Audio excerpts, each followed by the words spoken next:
Welcome to New Strength. I'm Christina Cook-Lee. New Strength is a daily devotional offering hope and encouragement to people who are trying to get and stay free from depression and or dependency. If you're viewing directly on YouTube, you can read along with me.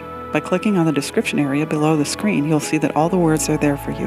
And if you're on my New Strength blog, of course the words are there for you as well. Thanks for joining me. Our topic is bitterness. The focus, remodeling versus reconstruction.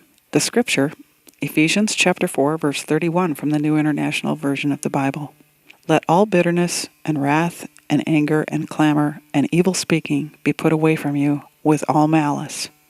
In more than 26 years of happily married life, my husband and I have owned and extensively remodeled 6 homes.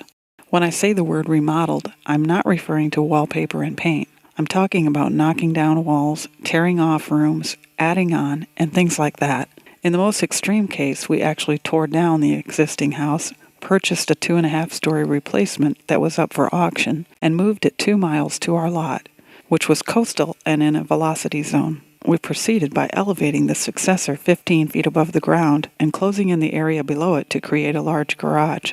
We gutted and rebuilt the inside of the house, added on a couple of rooms and an elevator, an extensive deck area, a 2-story exterior stairway, and a swimming pool. You may question why in the world anyone would do all that work. The answer is simple. It was about the location. The house that was on the lot to begin with had very limited possibilities. The waterfront land had more value. When a storm and flood caused irreplaceable damage, we had no choice but to start over. You see, we had some equity in the property. If we walked away from our investment, we would have lost everything.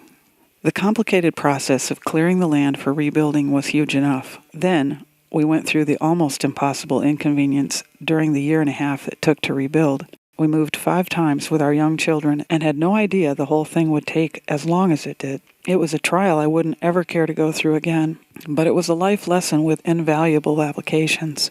In the final evaluation, I can compare the original house to bitterness. It was something from the past that eventually had to go. We lived there for 1.5 years prior to the demolition. We had put forth a lot of effort trying to make the most of things, but in the end, it had to be knocked down, dug out, and removed. All of the work we had done attempting to cover up the defects was never going to achieve the results that just getting rid of it did.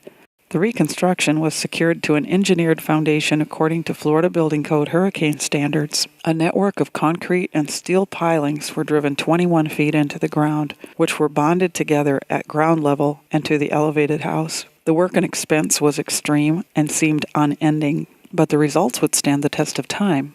We had vision and seized the opportunity to salvage our initial investment in spite of the sacrifices. I would estimate that your life is like that property. You may be in a position right now where you are trying to assess your options. At times you wonder how or if you can repair the house on the property that has sustained such extensive damage. So much of what has happened in your life has been beyond your control, and others are partly to blame. You are stuck in a house that wasn't built right to begin with and now has serious structural issues. Starting over seems staggering. You don't even know anything about stuff like that.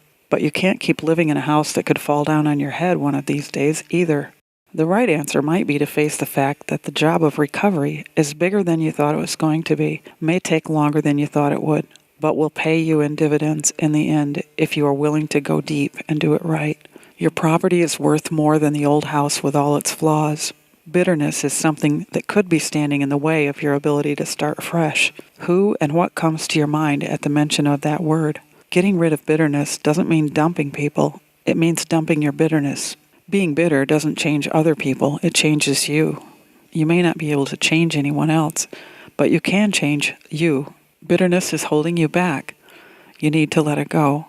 Declaration: I will find new strength by realizing I can't change the people who have made me bitter. If I stay bitter, it won't change them. I'm letting go of my bitterness so I can keep moving forward. Thanks for taking the time to listen. I would really appreciate it if you would like this segment, and if you wouldn't mind, please share it with someone else who might also benefit from it. And if you haven't already, subscribe to the New Strength Devotional channel on YouTube and on WordPress, and then a link will come to you every day in your email with a segment like this. And if you're already a subscriber, I'll look forward to meeting with you again tomorrow. My prayer is that you will find new strength day by day and endless blessings. I'm Christina Cook-Lee.